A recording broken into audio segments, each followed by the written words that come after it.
మీనరాశి వారు ఈ మీనరాశి వారికి వారంలో మొత్తం 4 గ్రహాలు అనుకూలంగా ఉన్నాయి. ఎక్కువ సుఫలితాలను లాభాలను అందుకుంటారు. చతుర్థంలో గురువు సంచరిస్తున్నాడు.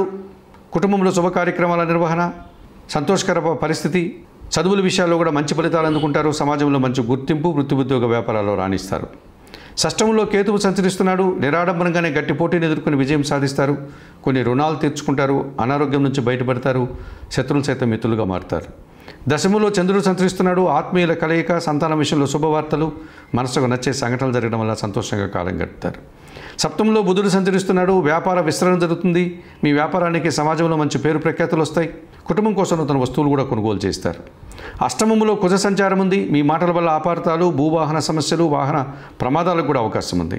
ఈ రాశి వారికి వారంలో ఆది, సోమ, బుధ, గురువారాలు అనుకూలంగా ఉన్నాయి. దానాలు ఇచ్చేటువంటి క్రమంలో ఎర్రటి పండ్లను మంగళవారం రోజు పేదవారికి కానీ కుటుంబంలోని పనివారికి కానీ దానం చేయండి. స్తోత్రపారాయణ విషయంలో సుబ్రహ్మణ్య కరావలంబ స్తోత్రాన్ని నిత్యం చదువుకోండి. ఆలయ సందర్శన కార్యక్రమంలో భాగంగా సుబ్రహ్మణ్య స్వామిని దర్శించి నమస్కరించుకోవడం వల్ల మరింతగా మంచి ఫలితాలను పొందగలుగుతారు.